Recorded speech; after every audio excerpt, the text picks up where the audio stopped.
오늘 말씀의 제목은 애굽으로 간 아브람입니다. 아직 이름이 아브라함으로 바뀌지는 않았고요. 여전히 아브람입니다.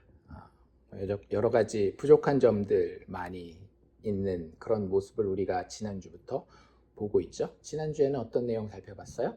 아브람이 하나님께로부터 부르심을 받는 그런 장면을 살펴봤습니다. 아브람이 처음 살던 동네는 어디였는가 하면 갈대아의 우르라고 하는 지역이었죠. 그래서 처음에는 어디로 가야 될지 모르는 가운데에 하나님이 떠나라 해서 떠납니다. 근데 아브라함이 주도적으로 떠났다라기보다는 아브라함이 망설이고 있을 때에 그의 아버지 데라가 어쩌면 조금 더 주도적이 되어서 떠난 것 같다라는 그런 힌트를 우리가 본문에서 살펴볼 수 있었고요.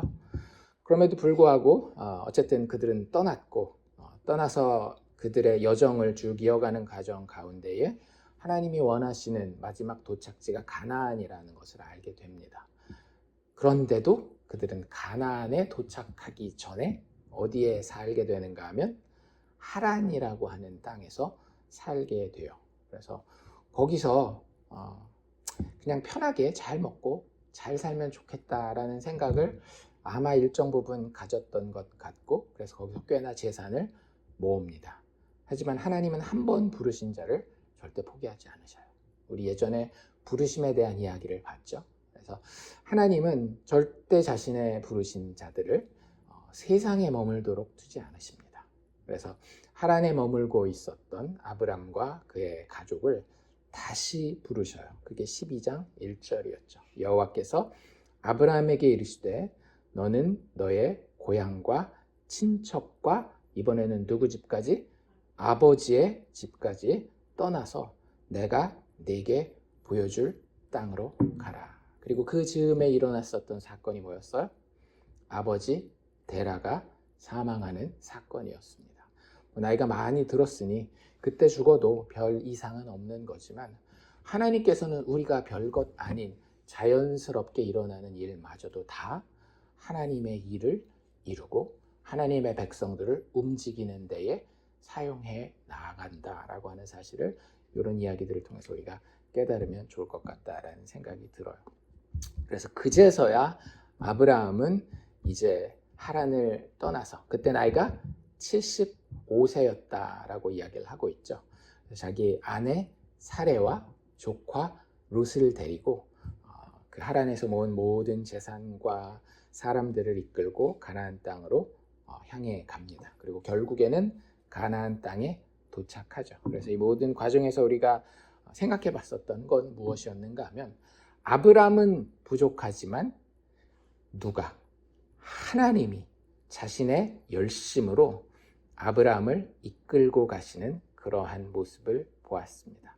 아브람은 미약하나마 그냥 하나님이 약속하신 그 씨의 소망을 바라보면서 그 작은 진짜 겨자씨만한 믿음 가지고 하나님이 움직이게 하시면 미약한 그 믿음으로 쫓아갔던 게 다인 거예요. 오히려 진짜 주인공은 하나님 본인이시다라고 우리가 알고 있으면 좋을 것 같습니다. 그리고 이제 오늘 우리가 보게 되는 모습은 아브라함의 또 다른 일탈의 모습, 불신앙의 모습을 보게 돼요. 왜요? 하나님이 아브라함을 부르셔서 가게 하신 땅은 어느 땅이었다라고요? 가나안 땅이죠. 그래서 가나안 땅 맨 처음에 머문 곳은 세겜이라고 하는 동네였습니다. 그런데 그 세겜에서 한 번 이사를 해요. 어디였는가 하면 베델 동쪽에 있는 어떤 산에 장막을 쳤다라고 이야기를 해요. 그래서 베델과 아이 사이에 이사를 해서 가나안 땅에 여전히 머물고 있었는데 거기서 하나님께 제단도 쌓고 여호와의 이름도 부르고 하나님을 예배하고 경배하면서 살았는데 거기서 웬일인지 조금씩 남방으로 옮겨갑니다. 그 무슨 얘기냐 하면 가나안 땅이 이렇게 있으면 그 가나안 땅의 중심부에서 점점 가나안 땅의 외곽으로 움직이고 밀려나고 있는 그런 모습을 보고 있는 거예요. 사실 거기서부터 그게 9절이었거든요. 12장 9절이었는데 그 9절에서부터 아브라함의 모습이 약간은 왜 그러지? 라고 하는 의문을 품을 수 있는 그런 상태가 되어집니다. 이제 나중에 남방 땅에서 또 다른 나쁜 일이 일어나요. 그래서 그건 나중에 그때가 되면 우리가 살펴보는 것으로 하고, 오늘 이제 10절 말씀부터 읽었는데 그 땅에 기근이 들었다라고 이야기를 합니다. 하나님이 아브라함을 보내신 가나안 땅을 이야기를 하는 거겠죠. 그래서 먹고 살 게 없으니까 이제 그걸 어떻게 해결해야 되느냐에 대한 고민을 할 거 아니에요. 가장이잖아요. 그렇죠? 그러니까 그것에 대해서 고민하다가 아브라함이 내린 결론은 뭐예요? 안 되겠다. 가나안 땅을 떠나자. 그래서 어디로 가자? 애굽이라고 하는 땅으로 가게 됩니다. 애굽은 오늘날의 이집트죠. 피라미드 있고 뭐 이런 스핑크스 있고 한 그런 나라인데, 지금은 뭐 이집트라는 나라가 큰 힘을 쓰지 못했지만 고대 그 역사에서 이집트는 굉장히 중요하고 강한 나라였습니다. 나중에 이제 아시리아 더 넘어서 바벨론이 나오기까지는 세계 최강의 세력이 누구냐라고 물어보면 항상 이집트가 1등 아니면 2등으로 꼽힐 정도로 아주 강한 세력이었고, 이 당대에도 마찬가지였어요. 그리고 그 세계 4대 문명이라고 아시죠? 그래서 뭐 여러 가지 뭐 중국의 황하 문명이라든지 뭐 인도에 있는 문명이라든지 또 티그리스 유프라테스라고 해가지고 지금의 이라크 지역, 중동 지역에 있고, 그리고 나머지 하나가 어디 있는가 하면 이집트 나일 문명이 세계 4대 문명 중에 하나인 겁니다. 그 고대 문명 중에. 그러니까 그만큼 그때부터 사람들이 잘 모여 살았고 여러 가지로 발전을 했는데, 그 이집트 지역이 발전할 수 있었던 이유가 뭐였는가 하면 나일강 때문에 그런 거예요. 그러니까 나일강이 왜 그 사람들한테 많은 도움을 주는가 하면, 강이 1년에 한 번씩 범람을 해요. 막 넘칩니다. 근데 그게 나쁜 게 아니라 넘치면서 위쪽에 있었던 부유한 토양들 있잖아요. 그걸 갖다가 쏟아내놓는 거예요. 그러면 그 땅에다가 농사를 지으면 아주 좋게 그 곡식을 갖다가 걷어들일 수 있는, 그러니까 그런 좋은 요건들이 갖춰준 것들이 우리가 흔히 얘기하는 4대강 문명이라고 이야기를 하는 거거든요. 그 중에 하나가 애굽 땅이었어요. 그래서 다른 땅에 기근이 들어도 항상 애굽 땅에는 대부분 아주 특별한 일이 없는 한은 양식이 풍요롭게 있었습니다. 그래서 그 진짜 특별한 일, 나중에 우리가 요셉 이야기 가서 보게 되죠. 7년 내내 기근이 들지 않는 한은 웬만하면 한 1, 2년 정도는 기근이 들어도 양식이 있는 땅이 애굽이라고 하는 땅이에요. 그러니까 아브라함의 입장에서는 얼토당토하는 결정을 한 게 아닌 거죠. 아브라함은 상당히 상식적으로 행동한 거였습니다. 지금 우리 사는데 예를 들어서 뉴욕이라고 해봅시다. 뉴욕이 뭐 예전에 그 9/11 있었잖아요. 막 그 빌딩 무너지고 그보다 더 심한 일이 있어서 여기 일자리가 하나도 없어진다고 해봅시다. 그럼 사람들이 기본적으로 어떻게 생각하겠어요? 뉴욕을 떠나서 일자리가 있는 다른 도시로 가야 되지 않겠나라는 생각을 하지 않겠어요? 아브라함도 똑같은 생각을 한 거예요. 아브라함이 잘못한 겁니까? 그건 좀 생각을 해보십시오. 왜냐하면 그냥 쉽게 우리가 아브라함이 할 일을 했네 라고 이야기하기에는 좀 더 복잡한 이야기가 얽혀 있거든요. 근데 우리의 삶도 똑같아요. 우리가 인생을 살아가면서 합리적으로 그러니까 당연히 이렇게 해야지 라고 생각하는 것들 많이 있잖아요. 그게 생각보다 그렇게 단순하지는 않은 경우가 많이 있습니다. 왜냐하면 우리의 삶은 육체만 가지고 나의 경험과 계산만 가지고 사는 인생이 아니기 때문에 그래요. 우리의 인생은 반드시 영적인 부분이 깊게 연관되어 있습니다.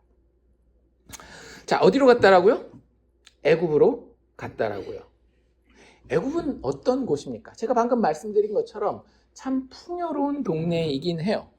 눈으로 보기에 이만큼 살기 좋은 곳이 별로 없었을 겁니다. 그 당대에 아브라함이 떠나왔던 갈대아 우르와 이 애굽, 이 두 군데가 그 근처에서는 탑2예요. 미국으로 얘기를 하자면 가장 그래도 사람들이 가서 그 직업을 가지고 밥 벌어먹고 살 수 있는 뉴욕과 LA 이 정도 된다라고 생각하십니다. 갈대아 우르와 애굽 땅. 근데 아브라함은 그 중간 어디쯤 이 약간 이집트에 가까운 가나안 땅에 살다가 기근이 들어서 애굽 땅으로 가는 거 상당히 합리적인 선택처럼 보이는 아주 눈에 보기에는 풍요로운 곳입니다. 그런데 우리는 이 애굽이라는 동네를 이 아브라함 이야기 말고 다른 이야기를 통해서 훨씬 더 잘 알고 있습니다. 그렇죠? 어떤 이야기를 통해서? 모세 이야기를 통해서. 왜요? 이스라엘 백성들이 애굽에서 몇 년 동안? 400년 동안 종살이를 했었다라는 것을 알고 있기 때문에. 사실 우리가 성경을 읽다 보면 애굽이 이제 그 이후로 참 많이 나오거든요. 근데 애굽이 성경에서 처음 나오는 데가 어딜까요? 오늘 여기예요. 오늘 여기입니다. 그런데 이 애굽의 이야기가 사실은 앞으로 나오게 될 모세의 애굽 이야기와 너무 많이 닮아 있어요. 그래서 항상 애굽은 여기 창세기 12장에서도 마찬가지고 모세의 출애굽 사건에서도 마찬가지고 나중에 애굽이 상징적으로 쓰이는 모든 곳에서 눈에 보기에는 심히 부요하고 풍요로운 곳이지만 결국에는 그곳에서 하나님의 신부가 그곳 통치자에게, 이방 통치자에게 종이 되는 곳이 애굽입니다. 다시 한번, 애굽은 어떤 곳이라고요? 눈에 보이기에는 아주 좋아 보이고 풍요로운 곳이지만 실질적으로 하나님의 신부된 하나님의 백성은 그곳에서 부유하다라고 해서 가게 되는데 그 이방 통치자에게 종이 되는 곳이에요. 그렇잖아요.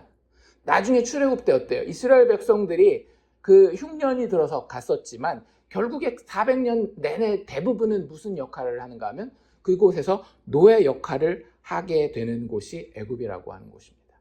그래서 애굽은 영적으로 상당히 어두운 곳이에요. 늘 하나님의 신부와 하나님의 백성을 위협하는 그 땅이 애굽이라고 하는 땅입니다.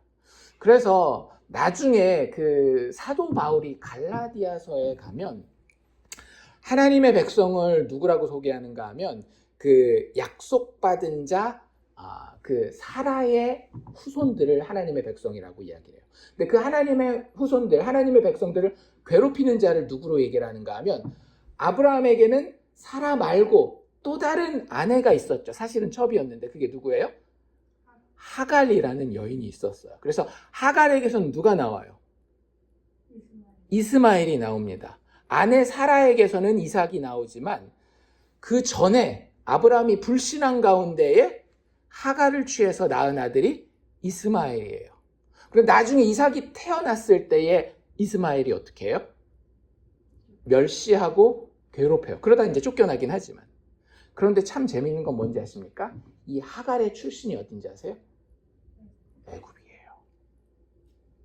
그러니까 애굽이라고 하는 곳은 다시 제가 말씀드리지만 성경에서 늘 하나님의 신부, 하나님의 백성을 위협하는 그런 땅이 애굽 땅이라고 하는 거예요. 그런 영적인 의미를 가지고 있습니다. 물론 아브라함이 그런 걸 막 쉽게 영적으로 다 깨닫지는 못했겠지만 우리는 계시가 더 점진되어서 모세 이야기도 알고 더 나아가서는 예수님 이야기까지 알잖아요. 그 모든 이야기에서 애굽은 항상 하나님의 백성을 위협하는 존재였습니다. 성경 전반에서 하나님의 약속을 위협하고 하나님의 약속에 대립하는 세속적인 권세가 있는 곳이 바로 애굽이라고 하는 곳이에요. 그곳을 누가 택해서 가고 있는 거예요? 아브라함 본인이 자원해서 택해 가고 있다라고 하는 거죠. 우리는 안 그런가요? 분명히 이렇게 사는 것이 영적으로 더 내리막길이라는 것을 알면서도 뭐 때문에? 밥 벌어 먹고 사는 것 때문에, 내 육신의 편안함 때문에, 내 마음의 안정 때문에 그런 것들을 택하는 일들이 많이 있지 않느냐라고. 이러한 이스라엘 백성들을 걱정했었던 여호수아는 이렇게 이야기를 합니다. 여호수아 24장 14절인데요. 그러므로 이제는 여호와를 경외하며 온전함과 진실함으로 그를 섬기라. 이스라엘 백성들에게 거의 마지막으로 여호수아가 하는 말이었어요. 너희의 조상들이 강 저쪽과, 이건 광야를 이야기하는 겁니다. 그리고 애굽에서 섬기던 신들을 치워버리고 여호와만을 섬기라. 애굽에 가잖아요. 항상 무슨 일이 벌어지는지 아십니까? 여호와를 버리고 다른 신들을 섬기게 돼 있어요. 제가 다시 말씀드립니다. 우리의 육체의 삶도 똑같아요. 우리의 육체의 삶도요. 나의 합리적인 결정을 통해서 세상이 원하는 계산을 통해서 하나하나 결정해서 그거 쫓아가고 그 과정에서 하나님께 물어보지도 아니하고 하나님의 뜻이 이게 아닌 것 같음에도 불구하고 이게 합리적이잖아. 이게 나한테 도움이 될 것 같은데 아니면 내 입맛에 맞을 것 같은데 해서 따라가잖아요. 백발백중 우리는 거기서 새로운 신들을 섬기게 됩니다. 아무리 교회 다녀도 그 소용없어요. 진짜 성전은 어디에 있기 때문에? 우리의 마음에 있기 때문에. 우리가 하나님의 성전이잖아요. 솔로몬이 그랬었던 것처럼 하나님으로부터 부와 귀와 장수를 약속받았던 솔로몬마저도 결국에는 애굽에서 아내를 데려오잖아요. 그러니 그 성전에 뭐가 들어섭니까? 우상신이 들어서잖아요. 항상 애굽은 그런 곳이었어요. 아브람만 우리가 아브람 어떻게 애굽에 갈 수 있어? 그러지 마시고 아브라함의 이야기는 누구 보라고 쓰여진 거예요? 나 보라고 쓰여지는 거예요. 아브라함이 잘못한 것이 있으면 그것은 아브라함이 유별나게 못나가지고 그런 게 아니라 그냥 인간이라면 다 그렇기 때문에 여러 못난 인간들 중에 특별히 그냥 이 사람의 이야기를 여기에 하나님이 우리의 유익을 위해서, 영적인 유익을 위해서, 그래서 결국에는 이 영적인 교훈을 통해서 예수 바라보게 하기 위해서 여기 기록해 놓은 것입니다. 어쨌든 결론적으로 아브라함이 애굽을 향해서 갔다라고 하는 것은 아브라함의 영적 유혹과 퇴보를 보여주는 상징이에요. 우리식으로 이야기를 하자면 죄인이 구원받았음에도 불구하고 그 구속 이전에 처해 있는 영적인 상태로 돌아가는 것을 이야기합니다. 또 다른 성경에 나와 있는 표현으로 한다면 이런 표현 있죠. 개가 그 토한 것으로 다시 가서 먹는다라고 하는 그 표현. 개 탓하지 마시고 내 탓하십시오. 내가 그런 거예요. 성경에 우리의 습성을 너무 잘 알고 있는 하나님께서 성령을 감동하여서 너희들 제발 그러지 마라. 보고 있는 내가 너무 안타깝다. 여러분들 자녀가 엉뚱한 데로 가면 안타깝지 않습니까? 그러면 걔네들한테 이런저런 얘기 해주잖아요. 옛날 얘기도 해주고 뭐 세상의 뉴스 얘기도 해주고 왜 그 얘기 해줘요? 돌아오라고. 아브라함의 이 이야기는 우리로 하여금 돌아오게 하기를 위해서 늘 안정과 부를 쫓아서 하나님의 약속에서 멀어지기 쉬운 우리를 향해서 하나님이 말씀하고 계시는 겁니다. 안정과 부, 나쁜 건 아니지만 그것이 본질적으로 이 세상에 속해 있는 것이기 때문에 거의 100이면 100 우리를 하나님으로부터 멀어지게 합니다. 시편 기자도 그래서 뭐라 그래요? 부자 된 것이 나의 유익이라 그러지 아니하고 고난받는 것이 내게 유익이라. 어쨌든 아브라함이 그 고난을 피해서 안정과 부를 쫓아 애굽으로 내려갔다라고 10절에 이야기를 합니다. 그런데 이제 뭐 그거는 그렇다 치더라도 애굽의 상징적인 의미까지 아브라함이 다 알지는 못했을 수도 있으니까 그때까지는 뭐 아직 실제 종살이를 한 것도 아니고 근데 그 다음에 더 심각한 일이 벌어지죠. 어떤 일이에요? 아내를 팔아넘기는 일이 일어납니다. 조금 더 그 다른 말로 표현한다라고 한다면 아내의 생명을 바쳐서 자신의 생명을 구하는 남편 아브라함의 모습이 나와요. 절대 남편분들이요. 나는 아브라함보다 낫다라고 생각하지 마십시오. 구약에서 이제 나중에 저희가 쭉 보겠지만 구약에서 모든 남편은 2명 빼놓고는 다 실패합니다. 그 중에 한 명이 하나님이 억지로 합격시킨 거예요. 보아스하고 호세아. 요 둘을 뺀 나머지 모든 남편은 실패해요. 아무리 잘난 그 뭐 믿음의 위인 하나님의 마음에 합한 자 막 이래도요. 다 실패한 남편입니다. 그러니 나는 썩 괜찮은 남편이다 라고 이야기하지 마십시오. 내가 만약에 남편이라고 한다. 그리고 아내분들도 특별히 괜찮은 남편 기대하지 마세요. 어쨌든 아브라함 이야기를 우리 한번 해봅시다. 아브라함 이야기. 아브라함이 이제 애굽을 향해 가기로 결정을 했어요. 온 가족이 같이 결정을 했겠죠, 그렇죠? 그런데 아직 애굽에 도착하지는 않았습니다. 그런데 이런 생각하잖아요. 우리도 어디로 이사 갈 때 그냥 아무 대책도 없이 그냥 이삿짐 싸가지고 훅 갑니까? 그러지 않잖아요. 이사를 가서 그 동네에서 예를 들어서 멀리 이사 간다라고 한다면 잡은 뭐로 잡을 것인지, 그 다음에 뭐 여러 가지 따져서 갈 거 아니에요. 계획을 세워서 갈 거란 말이에요. 그래서 아브라함도 그런 여러 가지 걱정을 하는 가운데에 한 가지 가장 중요하다라고 하는 계획을 자기 아내 사레와 나눕니다. 11절이에요. 그가 애굽에 가까이 이르렀을 때에 그의 아내 사레에게 말하되, 처음에는 사레가 이야기 듣고 기뻤을런지도 모릅니다. 왜요? 여보, 당신 참 이뻐, 이렇게 얘기를 하니까 마음이 참 좋았을 거예요. 내가 알기에 그대는 참 아리따운 여인이라 라고 이야기를 합니다. 근데 남자가 좋은 얘기할 때 여자들은 조심하셔야 돼요. 뭔가 있거든요, 칭찬하는 데는. 근데 남자만 그런 게 아니라 모든 사람이 다 그래요. 사람이 나를 칭찬하는 데는 다 이유가 있는 겁니다. 다 이유가 있는 거예요. 그 이유를 이제 12절부터 얘기를 하는데, 애굽 사람들을 이제 우리가 이사 가면 만날 텐데, 그 애굽 사람들이 그대를 볼 때에 이르기를, 야, 이 이쁜 사레 저 아브라함의 아내구나 라고 이야기할 거래요.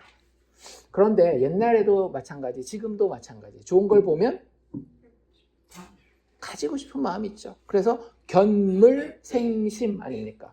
물건을 보면 마음이 생긴다. 안 봤으면 몰라도 본 이상 가지고 싶은 마음이 생기기 마련이에요. 그게 인지상정이라고 하는 겁니다. 게다가 지금 같지도 않은 세상이에요. 그 당시는 경찰도 없고 국가 권력이 뭐 정의 이런 거 따지도 않고 그냥 힘 있는 자가 자기 하고 싶은 대로 하는 거예요. 그러니 애굽으로 가면 누가 법인 거예요? 애굽의 왕이, 애굽의 높은 직책에 있는 사람들이 법인 거예요. 그 사람들 자체가. 그럼 그 사람들이 야, 저 사레라고 하는 여자가 예쁘다라고 하면 가지고 싶을 거 아니에요. 그런데 아내라고 이야기를 했으니까 어떻게 해야 돼요? 그 사람이 아내가 되지 않도록 만들어야죠. 그 사람들도 그 쉽게 얘기하자면 자존심이 있을 텐데 뭐 이쪽 집에도 왔다가 저쪽 집에도 왔다가 그럴 수는 없는 거 아니에요. 그러니 이미 그 아내라고 부르는 남편을 처단해야 그 사람을 정식으로 데려다가 자기네가 아내로 삼을 거 아니에요. 그래서 아브라함이 그걸 정확하게 계산을 합니다. 저 사람들이 당신이 이쁜 걸 보면 나는 죽이고 그대는 살릴 것이니라. 그러니 내가 부탁 하나만 합시다. 여보, 내가 부탁 하나만 합시다. 뭐라고 부탁을 해요? 그대는 나의 누이라고 좀 얘기해 주십시오. 여보, 애굽 사람들 만나면 내가 당신을 내 여동생이겠죠? 여동생이라고 이야기할 테니까 당신도 거기서 솔직하게 이야기하지 말고 아브라함은 저의 오빠입니다 라고 이야기해 달라는 거예요. 참 치졸하죠. 치졸하죠. 근데 어떤 남편이 안 그럴 것 같아요? 안 그럴 것 같은 남편이 있긴 하지만 제가 정확하게 말씀드립니다. 모든 남편은 이 시험에서 실패합니다. 왜요? 어떤 남편이 이런 남편이 있을 수 있어요. 진짜 깡패가 내 아내를 겁탈하려고 했을 때에 그 자리에서 목숨을 걸고 싸우는 사람들도 있을 수 있어요. 그런 사람은 아브라함 같지 않고 의리 있는 남편 아닙니까? 이렇게 얘기할 수 있는데, 여러분, 아브라함도요, 목숨을 걸어야 될 때는 걸 줄 아는 사람이에요. 나중에 보면 아시겠지만 조카 롯이 사로잡혔을 때 목숨을 걸고 자기 군대를 이끌고 갑니다. 아브라함이 때로는 성공했지만 많은 경우에 실패했다라고 하는 거예요. 모든 남편들이 때로는 아내를 지키고 자신을 희생하는 데 성공할 수 있지만 아주 작은 순간들 있잖아요. 자리에 앉는데 누가 더 좋은데 상석에 앉을 것인가? 남편인가 아내인가? 밥을 먹을 때 누가 더 좋고 맛있는 것을, 편리하고 좋은 것을 먹을 것인가? 이런 데 있어서 아내들한테 하나도 양보 안 해요. 대부분의 경우에. 좀 큰데 다른 사람도 좀 볼 수 있을 만한, 내가 이거 잘못하면 창피할 만한 데서는 아내를 위하는 척하지만 저도 마찬가지예요. 되게 그냥 자기를 먼저 챙기는 게 남자 여자 가리지 않고 그냥 인간의 본성이에요. 지금 아브라함이 그러고 있는 겁니다. 이 상황에 대해서 성경은 되게 안타깝게 지금 기록하고 있는 거예요. 되게 안타깝게 기록하고 있는 겁니다. 왜요? 우리는 첫 결혼에 대해서, 첫 남편과 아내의 이야기를 알고 있기 때문에. 누구와 누구였어요? 아담과 하와의 이야기. 그들도 시작은 아주 멋있게 했죠. 모든 결혼식이 다 어떻습니까? 멋지지 않나요? 검은 머리 팥불이 될 때까지, 비가 오나 눈이 오나 서로가 서로를 위하여 희생한다라고 모든 결혼이 그렇게 시작하잖아요. 아담과 하와도 어떻게 시작했어요? 있는데 살 중에 살이요, 뼈 중에 뼈라라고 고백하면서 그 결혼을 시작하잖아요. 그런데 어떻게 돼요? 막상 삶이 힘들어지고 누군가에게 손가락질을 당할 때에 책임을 다 서로에게 떠넘기는 그런 추한 모습을 보여요. 그 모습이 여기 다시 반복되고 있는 그 안타까운 상황을 지금 창세기의 저자는 기록하고 있는 겁니다. 이게 왜 안타까우냐 하면요, 결혼은 그렇게 되도록 만들어지지 않았기 때문에 그래요. 결혼은 반드시 지켜지도록 만들어졌습니다. 특별히 누구에 의해서? 남편에 의해서. 남편은 목숨을 내놓아야 해요. 아내가 잘 되기 위해서 남편은 자신의 모든 것을 희생하는 게 맞는 겁니다. 가장 좋은 자리? 아내. 가장 맛있는 것? 아내. 가장 고생되는 일은 내가. 그래서 그 남편들이, 오고 오는 남편들이 첫 시작된 아담부터 이 아브라함을 걸쳐 저에게 이르기까지 계속 실패하는 그 안타까운 모습 가운데에 하나님이 그 성공하는 결혼을 위하여 정말로 남편이 어때야 되는지를 보여주기 위해서 보내주신 분이 있어요. 그게 누구예요? 예수님이에요. 에베소서 5장 25절에 뭐라고 이야기합니까? 남편들아, 아내 사랑하기를 니들 제대로 100% 100점 못 맞는 거 알아. 하지만 최소한 이게 맞다라는 건 알아야 되지 않겠니? 니들이 특별히 구원받았다라고 한다면, 예수가 너의 구원자요, 너의 남편이라고 한다면, 남편 된 너희들아, 이런 모습이 맞다라는 정도는 알고 한번 그걸 향해서 나아가봐야 되지 않겠니? 라고 하면서 이렇게 얘기를 합니다. 남편들아, 아내 사랑하기를 그리스도께서 교회를 사랑하시되 어떻게 사랑하셨어요? 그 교회를 위하여 자신을 내어주심 같이. 여기서 내어주셨다라는 건 무슨 뜻이에요? 목숨을 버려 죽으셨다라는 거예요. 십자가 죽음을 이야기하는 거예요. 아내를 사랑하는 남편의 사랑은 이런 사랑이어야 된다라는 거예요. 그리스도께서 교회를 사랑하시고 그 교회를 위하여 자신을 주심같이 하라라고 이야기했어요.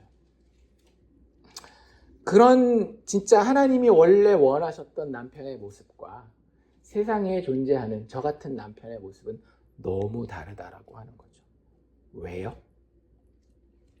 왜 예수라고 하는 남편은 자기 신부 교회를 위해서 목숨을 버릴 수 있었지만 세상을 살아가는 우리 육신의 남편들은 그 자리에 가지 못하고 아내를 팔아먹고 아내를 이용하고 나의 안정과 나의 부를 최우선으로 여전히 삼고 있을까요? 죄 때문에 그래요. 죄의 근원이 뭔지 아십니까? 하나님보다 세상을 더 두려워하는 것입니다. 그러니 아내들이여, 당신도 하나님보다 세상을 더 두려워합니까? 남편 손가락질할 것 없습니다. 남편이 되었건 아내가 되었건 우리는 죄인이기 때문에 나의 안전과 나의 부요함과 나의 편안함을 늘 챙길 수밖에 없는 죄인이에요. 아브라함을 손가락질할 것도 없고 남편들을 손가락질할 것도 없어요. 그렇다고 아내들을 손가락질하는 건 더욱 안 되겠죠. 남편들은 더 큰 책임이 있으니까.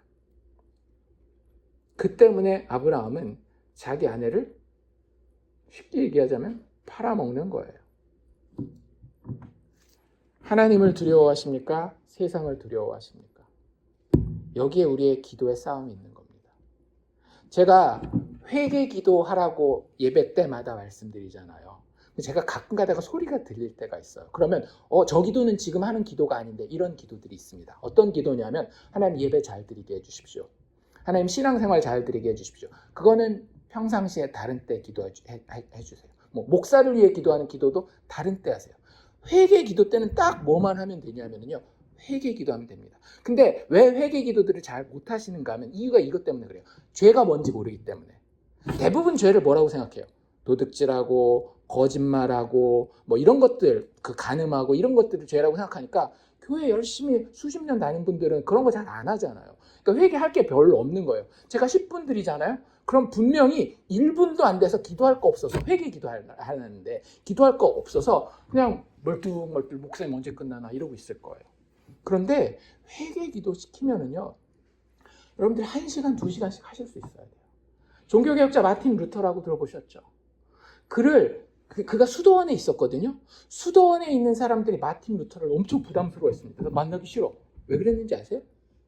그 수도원에는 이런 훈련, 영적 훈련의 그 도구들이 있었는데 그게 뭐냐면 서로가 서로에게 가서 그 자기 죄를 고백하는 거예요. 성경에 보면 서로가 서로에게 자기 죄를 고백하라 이런 얘기가 있기 때문에 자기 죄를 고백하는데 마틴 루터가 한 번 가잖아요. 3시간, 4시간씩 진짜 별거 아닌 거. 설거지 하다가 딴 생각하면서 게으르게 이런 거 했어. 이런 거부터 시작해가지고 그 하나님 앞에서 자기를 보면 너무나 죄가 많은 거예요. 근데 우리는 회개할 죄가 없잖아요. 솔직히 말해서. 우리가 엄청 의인이기 때문에 아니요. 죄가 뭔지 모르기 때문에 그래요. 죄가 뭐냐면요. 하나님보다 세상을 더 두려워하는 거예요. 솔직해져 봅시다. 자동차 이번에 고치셨잖아요. 처음에 얼마나 두려우셨어요? 3,000불 불렀을 때. 얼마나 막 두렵고 떨리고 심장이 쿵쾅쿵쾅하고 야, 내 재정 이거 파탄 나는 거 아닌가? 근데 다른 가게 가서 800불이라 그러니까 마음이 평안해지셨죠? 그걸 뭐라고 부르시는지 아십니까? 한 글자로? 죄라고요, 죄! 하나님이 그렇게 두려우셨어요? 내가 하나님과 정말로 연결되지 못하고 성령에 충만하지 못하여서 예수 그리스도가 나에게 그렇게 멀어졌을 때 두려워지고 예수가 가까워졌을 때 그렇게 평안해지는 그런 일이 나에게 있는지 없는지 점검하고 그것이 나에게 없을 때 나에게 얼마나 큰 죄인지 죄가 뭔지를 모르니까 회개할 게 없는 거예요. 아브라함이 이렇게 담대하게 아내 팔아넘길 수 있는 이유도 죄가 뭔지 몰랐기 때문에 그런 거라고요. 남자, 여자, 남편, 아내의 문제가 아니에요. 그냥 죄인의 문제인 겁니다. 그리고 그 죄의 중심에는 하나님보다 세상을 더 무서워했기 때문에 그래요. 그러면 어떤 일이 항상 벌어지는지 아세요? 자기 경험과 계산을 신뢰하게 됩니다. 이해가 되세요? 우리 항상 이것저것 재보잖아요. 돈도 재보고 인간관계도 재보고 내 능력 여지도 재보고 재보세요. 그거 자체가 나쁜 건 아니에요. 그런데 그게 어디서 왔는지를 꼭 기도하면서 생각해 보십시오. 어떻게 우리가 기도하지 않고 그리스도인이라고 이야기하고 살아갑니까? 물어보세요. 때로는 하나님이 내 계산과 똑같이 나를 이끌어 가실 때도 있지만 어쩌다 한 번씩은 내 계산과 반대되는 방향으로 이끌고 가실 수도 있는 것 아닙니까? 근데 우리는 어찌 그렇게 평생 내 상식대로, 내 계산대로, 내 예상대로만 살려고 합니까? 그렇게 살아보셨잖아요. 그게 정말로 항상 정답이던가요? 나는 그렇게 계산해서 살아왔는데 나중에 5년 돌아보고 10년 돌아보니까 그게 아니었었던 경험 자식 키우면서 해보지 않나요? 나는 이게 자식한테 최고로 잘해주는 거라고 생각해서 좋은 옷 입히고 고생시키지 않기 위해서 좋은 학교 보내고 먹을 것 맨날 나는 못 먹더라도 얘는 먹이고 근데 그 아들은 그 딸은 천국에 대해서 아무 관심도 없고 여러분들 내 상식과 내 계산을 일단 하나님 앞에 내려놓으실 수 있기를 바랍니다. 내가 여호와 하나님을 두려워합니다. 그 죄 때문에 아들까지도 십자가에 죽이셔야 했던 그 거룩하신 하나님 앞에, 그 전능하신 주권자 앞에 내가 도대체 어떻게 행동했는지 하나님 나를 돌이켜볼 수 있기를 원합니다. 거기서 지혜가 시작되는 거예요. 잠언이 계속 이야기하고 있지 않습니까? 지혜의 근원이 어디다? 지혜의 시작이 어디다? 여호와를 경외하는 것이 지혜의 근본이에요. 그게 그 뜻이에요. 네 계산으로 나아가기 전에 예수 그리스도 십자가 앞에 엎드러져서 너의 죄를 보고 너의 무능함을 보고 엉엉 울라는 거예요. 그래야 네가 살 길이 있다라고 하는 거죠. 하나님이 그런 자들을 불쌍히 여기시는 겁니다. 십자가에서 죽어진 자가 어떻게 되는 거예요? 예수가 무덤을 깨고 살아날 때에 같이 살아날 수 있는 거예요. 아브라함의 이야기는 절망으로 끝나지 않습니다. 그가 이렇게 죄인이었음에도 불구하고 아브라함의 이야기는 그의 죄를 드러내고 나중에 어떻게 돼요? 애굽에서 하나님이 아브라함을 살려내는 것으로 끝내요. 그러니 우리의 살 길이 어디에 있겠습니까? 나의 정확한 계산에 있겠어요? 그럴 수가 없는 거예요. 우리는 늘 우리의 최선의 것을 쫓아가지만 그게 최선이 아닌 경우가 너무나 많이 있어요. 하나님께서는 아브라함을 통하여 누가 오기를 정하셨어요? 아브라함의 씨 예수가 오기를 정하셨어요. 그리고 그것을 위해서 아브라함에게서 그가 가능성이 가장 없다라고 생각하는 아내 사라를 통하여 이삭이 낳게 하기를 그렇게 계획하셨단 말이에요. 그런데 아브라함이 그걸 자기 계산에 집어넣을 수가 없었어요. 왜? 내 계산 방법이랑 완전히 다르니까. 그래서 제일 먼저 자기한테 가장 가능성이 있어 보이는 상속자를 누구로 삼아요? 조카 롯으로 삼아요. 그러니까 롯을 그렇게 데리고 다니죠. 그런데 나중에 롯도 어떻게 돼요? 사람인지라 서로 갈라서잖아요. 지가 더 좋은 땅 갖겠다고 간단 말이에요. 그러니까 나중에 하나님이 나타나서 내가 그래 이삭 준다니까.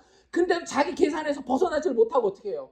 무슨 얘기입니까 하나님? 말도 안 되는 얘기 하지 마십시오. 차라리 내 종 다메섹 출신 엘렉이나 그냥 잘 커서 종이지만 내 후계자 되게 해주세요. 이렇게 얘기하잖아요.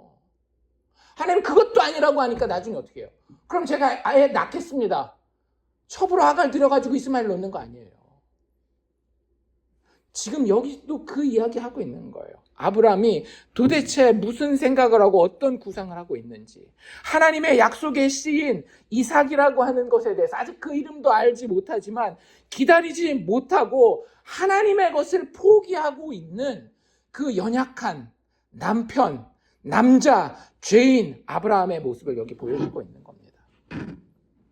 근데 진짜 무서운 게 뭔지 아세요? 아브라함의 예상과 아브라함의 계산이 다 그대로 됩니다. 아브라함이 무슨 예상을 하고 어떤 계산을 했어요? 내가 이 예쁜 아내 데리고 애굽 땅에 가면 저놈들이 예쁜 우리 아내 사례를 알아볼 것이다. 그리고 나를 죽일지도 모른다. 그러니 나는 대책을 세워야 된다. 어떤 대책? 아내를 아내라고 하지 않고 아내를 누이라고 부르도록 대책을 세워야 되겠다. 진짜 갔어요, 애굽 땅에. 사람들이 사례의 아름다움을 알아봅니까? 못 알아봅니까? 알아봐요. 아브라함이 예상한 그대로죠. 죽일 수 있는 상황이에요. 그런데 아브라함이 예상해 놓은 계획이 뭐였어요? 아내라고 이야기하지 말고 누이라고 이야기하자. 그래서 자기도 그렇게 얘기하고 사례도 그렇게 얘기를 했어요. 우리 오빠예요 라고 이야기를 했어요. 그랬더니 아브라함을 죽이려고 하지 않고 오히려 어떻게 해요? 후하게 대접해요. 아브라함은 자기의 꾀 때문에 부자가 됩니다. 진짜 살 떨리도록 무섭지 않습니까? 여러분들 세상 쫓아서 살잖아요. 계산 잘 하면 때로는 정말로 저주받은 것으로 부해질 수 있어요. 그런 삶을 사시렵니까? 영적인 눈이 뜨여 있지 않다라고 한다면 그렇게 사셔도 아무 상관없어요. 그런데 여러분들이 하나님의 택자고 하나님께서 조금이라도 영적인 눈을 뜨게 하셨다라고 한다면 내 계획대로 삶이 흘러가는 것에 대한 두려움이 있어야 될 겁니다. 왜냐하면 내 계획은 결국은 하나님이 소중히 여기시는 것을 망쳐버리기 때문에. 하나님 뭘 소중히 여기실까요? 당신의 아들 예수 그리스도와 그를 통하여 구원받을 영혼들을 너무나 소중하게 여기셔요. 자기의 생명을 내놓더라도 그 영혼들을 하나님은 얻기를 기뻐하셨어요. 근데 그걸 잃어버린다는 거예요. 당신의 영혼을 하나님 앞에서 잃어버리게 된다라고 하는 거예요. 언제? 내 계산대로 너무나 잘 풀리는 인생을 바라보고 내가 만족하고 하나님의 것을 포기하게 될 때 그냥 우리는 고깃덩이로 살다가 고깃덩이로 가게 될 겁니다. 아브라함이 지금 그 위기에 있는 거예요. 여러분들 아브라함이 결국 그래서 누굴 잃어버리는 거예요? 사례를 잃어버리는 거죠. 자기 아내를. 이건 그냥 우리 일상생활의 팁으로 제가 알려드리겠습니다. 여러분들이 진짜 믿음의 사람이라고 한다면 하나님을 잃어버리잖아요. 그럼 하나님이 주신 사람도 잃어버리게 될 겁니다. 반대로 여러분들이 하나님과 연합하면 하나님이 희생하여서 여러분에게 허락하신 사람들도 지키게 될 것입니다. 중요한 건 내가 그 사람을 향해서 무엇을 하느냐, 어떤 마음을 가지느냐 이런 거 아니에요. 중요한 건 내가 하나님을 잃었느냐 아니면 하나님과 연합했느냐라고 하는 거예요.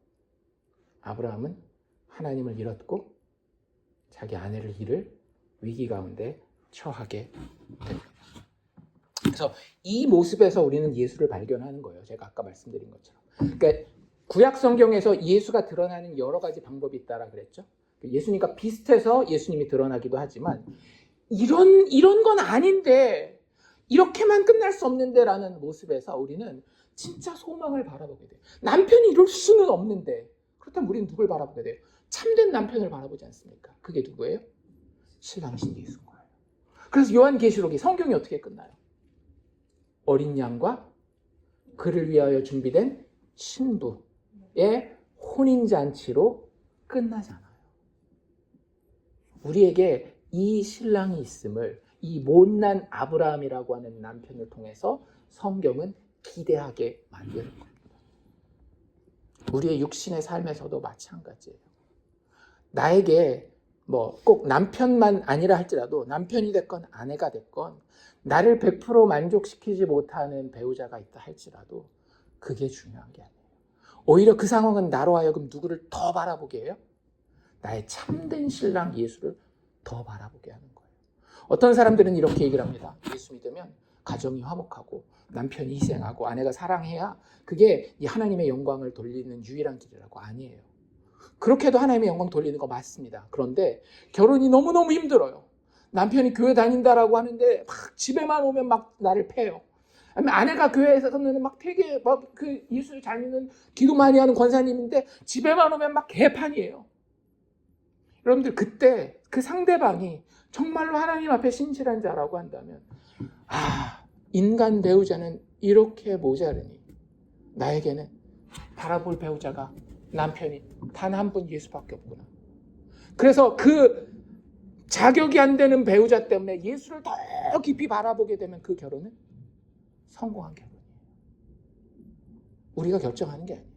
도덕적으로 뭐가 탁탁탁 됐을 때 성공한 결혼 아니라고요.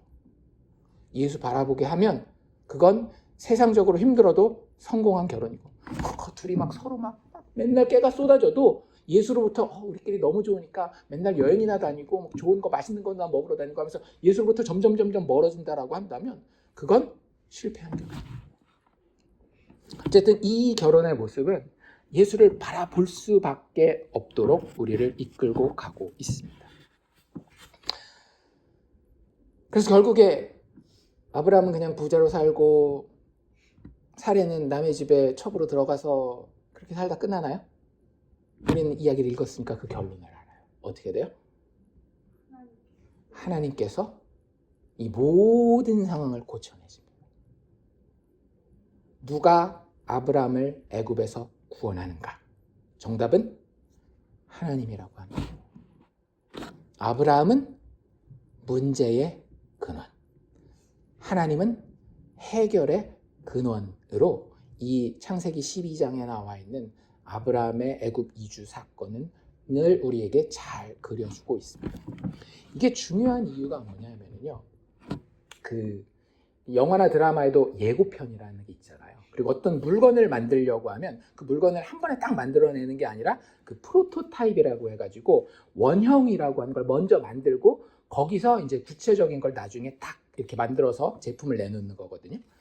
이 아브라함의 애굽에서 구원받는 것은요, 사실은 나중에 나오게 될, 아까 제가도 말씀드렸지만 이스라엘의 출애굽 사건의 프로토타입, 즉 예고편입니다. 이게 진짜 비슷해요. 이걸 읽다 보면. 일단 아브라함이 왜 애굽으로 가야 했어요? 심한 기근 때문에 애굽으로 내려갔다고 얘기를 하잖아요. 똑같습니다. 왜 400년 종살이가 시작되죠? 400년 종살이의 시작이 언제인지 아십니까? 요셉, 야곱 때예요. 그렇잖아요. 야곱이 아들 12를 낳았는데 그 중에 한 명, 요셉이 종으로 팔려가요, 애굽으로. 근데 그 나머지 11명의 아들과 야곱이 그 가나안 땅에서 겪은 게 뭐예요?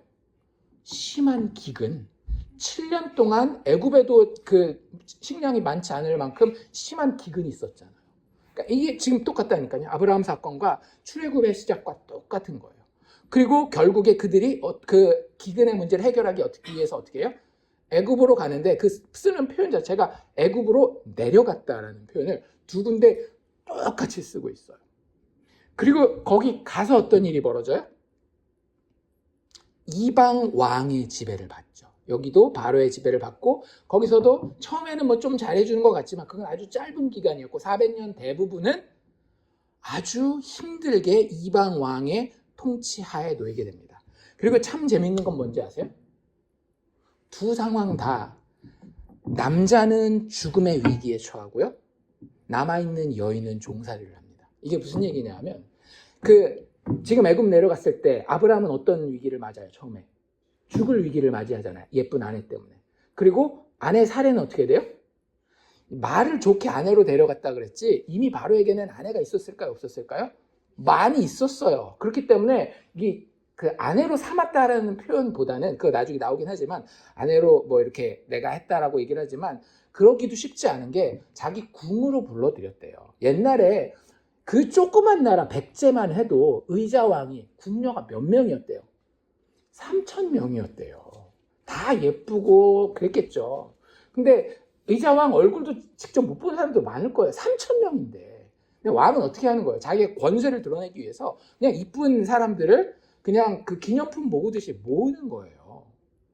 그 당시에 고대 그 왕국들의 왕가의 그 세력은 막강했습니다. 그냥 내가 가지고 싶으면 가지고 내가 싫으면 밟아버리는 그런 상황이에요. 그러니 이 사례가 궁으로 들어간 거는 종살이하러 들어간 거예요. 뭐 성적인 종이 될 수도 있고 그냥 노동하는 종이 될 수도 있는데 여자는 종이 되는 거예요. 근데 나중에 출애굽 때 어떤 일이 벌어져요? 종살이하는 이집트에서 계속해서 이스라엘 사람들의 인구가 폭발적으로 늘어납니다. 하나님이 축복해 주셔서 이스라엘 사람들이 건강해가지고 애들을 쑥쑥쑥쑥 잘 낳는 거예요. 그래서 이집트 왕 바로가 어떤 명령을 내려요? 태어나는 남자아이들은 다 죽이고 여자애만 살려서 계속 종살이 할 수 있도록 해요. 진짜 비슷하지 않나요? 그리고 이 일이 해결되는 데 있어서 인간의 능력으로 안 되기 때문에 어떻게 해요? 하나님이 재앙을 보내십니다. 창세기에 처음이자 유일하게 나오는 재앙이라는 표현이 여기 나오고요. 출애굽기에 처음으로 나오는 재앙이라는 단어도 이스라엘 백성들이 출애굽할 때에 10번째 재앙을 묘사할 때 9번째까지 재앙이라는 단어를 안 쓰다가 10번째 재앙 이야기할 때에 재앙이라는 똑같은 단어를 씁니다. 그리고 그 재앙의 결과 마지막에 어떻게 돼요? 아브라함이 되었건 출애굽 때의 이스라엘이 되었건 다 그냥 빨리 도망가야겠다 확 나오는 게 아니라 큰 재산을 이끌고 애굽 땅에서 빠져나오는 그런 모습을 보여줘요. 결국 사실 모세는 이걸 다 알고 있는 거잖아요. 이게 창세기 모세가 썼으니까. 아브라함의 이야기도 알고 있는 것이고 또 자기가 직접 경험했던 출애굽 이야기도 알고 있는 건데 이 아브라함의 이야기에 이미 뭐가 담겨 있었다라는 걸 모세가 깨닫는 거예요. 성령의 도심 가운데 하나님의 구원의 이야기가 담겨 있구나를 깨닫고 있는 거예요. 어떤 패턴으로? 인간의 죄로 인한 위기와 하나님의 은혜의 섭리로 인한 회복. 위기와 회복이라고 하는 패턴이 이 아브라함 때부터 있었다라는 것을 모세 스스로 깨닫고 이 창세기를 통해서 창세기를 읽는 사람들에게 알려주고자 하는 거였다라고 하는 겁니다. 그래서 아브라함에게서 일어난 구원이 똑같이 이스라엘 백성들에게 일어나고요. 그리고 그게 결국에는 어디까지? 그리스도에게 그리고 그리스도를 통한 교회에게까지 이 위기와 회복의 패턴이 일어납니다. 예수님도 죽을 뻔하잖아요. 그래서 애굽으로 도망갔다가 나중에 애굽에서 내 아들을 불렀다 해서 다시 돌아오고 예수님 그 비슷한 걸 한 번 더 겪으시죠. 십자가에서 죽으셨다가 그게 완전 끝난 줄 알았는데 사흘 만에 다시 부활하시고 그리고 그를 믿는 모든 교회에 속한 성도들이 다 죽은 죄인이었다가 영적으로 하나님을 인식할 수 없는 존재였다가 하나님을 알고 하나님을 높이고 그의 아름다운 아들 예수의 모습을 바라보고 찬양하게 될 수 있는 영적으로 산 자로 나오게 되는 그 패턴이 여기에서부터 등장하는 거예요. 그래서 어떤 그 신학교 교수님은 이렇게 이야기를 합니다. 이스라엘을 애굽에서 구출하시기 이전에도 하나님은 이미 출애굽의 하나님이셨다. 하나님은 늘 그 백성을 애굽에서 그 종살이하는 곳에서 구원해 내시는 분이라고 하는 거예요. 그래서 아브라함은 불신 중에 있었지만 하나님을 신뢰하지 못했잖아요. 그렇죠? 아브라함은 불신 중에 있었지만 여전히 하나님은 자신의 보호와 공급을 거둬들이지 않으신다라고 하는 걸 보여주는 거예요. 하나님은 은혜의 하나님이에요. 많은 사람들이 구약을 읽으면서 하나님 무서운 하나님 이렇게 읽는데 성경 똑바로 봐야 됩니다. 하나님은 이렇게 은혜로우실 수가 없어요. 이보다 더 은혜로우실 수가 없어요. 아브라함이 하나님을 그렇게 신뢰하지 못하고 자기 꾀와 자기의 계산만, 자기의 경험만 보고 따라가는 중에도 하나님은 여전히 하나도 삐지지 않고 변하지 않고 그의 보호와 공급을 거두지 않고 계십니다. 이걸 우리가 뭐라고 부르는가 하면 하나님의 언약적 신실하심이라고 부릅니다.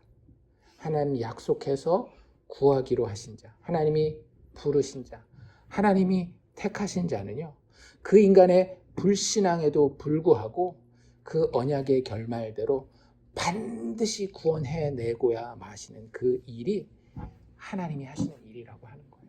나는 내 백성을 반드시 출애굽시키고야 말겠다. 그래서 이 출애굽이라고 하는 단어가 사실 구약 성경에는 안 나오거든요. 우리가 맞는 거예요. 애굽이라고 하는 나라, 애굽에서 나오는 거. 이걸 영어로 엑소더스라고 이야기를 합니다. 그게 이제 그리스어 성경 원어 중에 하나인 그리스어에 보면, 헬라어에 보면 엑소더스라고 하는 똑같은 표현이 있거든요. 근데 이 표현이 구약에 나와야 될 것 같은데 구약이 안 나오고 어디 나오는가 하면 신약에 나와요. 신약에 출애굽이 나온다라고요? 들어본 적이 없는데요. 제가 한번 읽어드릴 테니까 찾아보십시오. 왜냐하면 번역이 좀 다르게 됐기 때문에 그래요. 누가복음 9장 31절인데요. 안 찾아보셔도 돼요. 누가복음 9장 31절은 뭐냐면 변화산 아시죠? 변화산. 예수님이 베드로와 야고보와 요한을 데리고 산에 올라가셨는데 어떻게 돼요? 하얗게 변하시잖아요. 거기 누가 나타나요? 두 명이 나타나는데 구약에 모세와 엘리야. 모세는 율법을 대표하는 거고 엘리야는 선지자. 즉 구약의 모든 책들을 대표하는 두 중요한 인물이 나타나서 누구와? 변화하신 하나님이신 예수와 대화를 나누는데 그 장면을 누가가 뭐라고 쓰는가 하면 영광 중에 나타나서 그 이제 모세와 엘리야 얘기를 하는 겁니다. 영광 중에 나타나서 장차 예수께서 예루살렘에서 별세하실 것을 말할세. 이거 이해가 되죠? 예수님이 돌아가실 거에 대해서 모세랑 엘리야랑 예수님이랑 이야기를 하나보다. 그래서 그게 죄인을 위해서 대신 십자가에서 돌아가시는 그런 대속적인 죽음을 이야기하나보다 이렇게 생각할 수가 있는데 원래 여기에 별세하신다라는 그 표현 있잖아요. 그게 별세라는 단어가 아니에요. 원래 단어 뜻은 뭐냐면 떠난다라는 뜻의 헬라어 엑소도스입니다.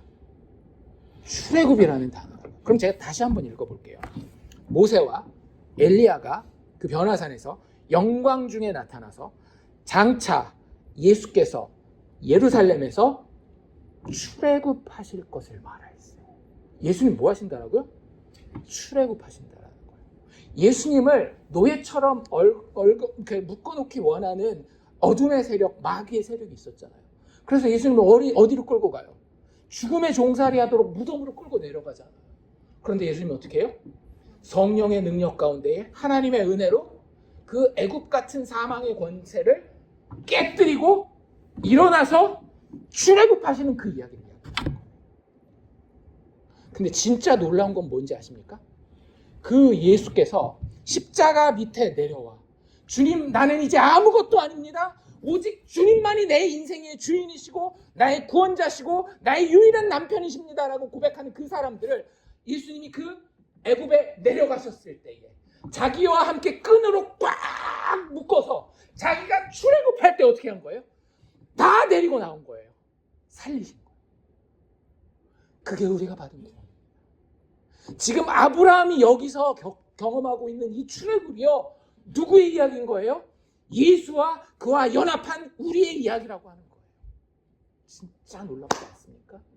이 은혜와 능력의 하나님이 이미 구약에서부터 예고되고 있었다라고 하는 거예요. 애굽에서 시작하기 위해서 이 땅에 성육신 하셨을 뿐만 아니라 우리 예수님은 우리가 진짜 영적으로 있는 그 죽음의 상황까지 내려가서 자신을 우리와 꽁꽁 묶으셔서 아브라함이 아내를 버린 것과는 반대로 아내를 자기와 꽁 묶어서 자기가 성령의 능력으로 살아날 때에 우리를 성령의 충만함 가운데 살려내시고 많은 모습이 여기 지금 나와 있는 하나님의 은혜와 능력의 구원이라고 하는 이야기입니다. 그래서 마태복음에 예수님에 대해서 이렇게 이야기하고 있는 거 기억나세요? 이는 주께서 선지자를 통하여 말씀하신 바 애굽으로부터 내 아들을 불렀다함을 이루려 하십니다. 예수님을 애굽에서 부르셨다라는 거예요. 실질적으로 애굽으로 피난 갔다가 돌아오신 것도 있지만 영적 애굽인 죽음의 자리에서 그를 다시 불러내요. 그리고 그게 우리한테 중요한 이유는 뭐냐면 우리가 예수 믿는 순간 우리는 그 예수와 연합하게 되기 때문에. 그래서 여러분들, 인간의 모든 남편들이, 인간의 모든 구속자가 실패하는 것이 구약의 역사요 우리의 인생입니다. 그걸 이상한 일 일어나는 것처럼 여기지 마세요. 힘들지 않다라는 이야기가 아니에요. 힘들지만 나만 힘들지 않아요. 모든 죄인은 다 힘듭니다. 어떤 사람은 남편 때문에 힘들지만 어떤 사람은 자식 때문에 힘들고 어떤 사람은 부모 때문에 힘들고 어떤 사람은 친구 때문에 힘들고 그냥 죄인은 죄를 가지고 이 세상에서 살기 때문에 다 애굽에서 종살이하면서 사는 거예요. 거기서 내가 기대했던 모든 구원자들은 모든 남편들은 다 실패해요. 오직 누구만 참된 신랑이신 예수 그리스도만이 신부된 나를 완전하게 구원하실 수 있는 겁니다. 그래서 여기서 누구를 구원해요? 아브라함을 구원할 뿐만 아니라 버림받은 사례를 구원하셔서 그를 통하여 어떤 일을 하셔요? 하나님이 약속하셨던 씨의 소망을 그리스도가 오게 될 그 구원의 라인을 계속해서 살려주시죠. 여러분들이 그 사례입니다. 무슨 얘기인지 아시겠어요? 여러분이 사례라고 한다면 여러분에게서 구원의 씨가 드러날 거예요. 여러분들을 통해서 믿지 않는 자들이 예수 믿게 되어야 그게 정상이에요. 왜? 여러분들을 살리신 이유는 여러분들을 통해서 구원의 씨가 드러나게 하기 위함입니다. 어쨌든 이 모든 이야기는 우리를 애굽에서 나오게 하신 하나님의 은혜와 능력의 손길에 대한 이야기입니다. 절대 우리는 우리 스스로를 구원할 수 없어요. 그래서 시편 기자는 이렇게 얘기를 합니다. 시편 3편인데요. 7절 8절에 보면 여호와여 일어나소서 내가 일어날 수 없으니 나의 하나님이여 나를 구원하소서 내가 구원할 수 없으니 주께서 나의 모든 원수의 뺨을 치시며 악인의 이를 꺾으셨나이다. 구원은 누구에게? 여호와께 있사오니. 구원은 여호와께 있사오니 주의 복을 주의 백성에게 내리소서. 이게 우리의 신앙의 고백이 될 수 있기를 바랍니다.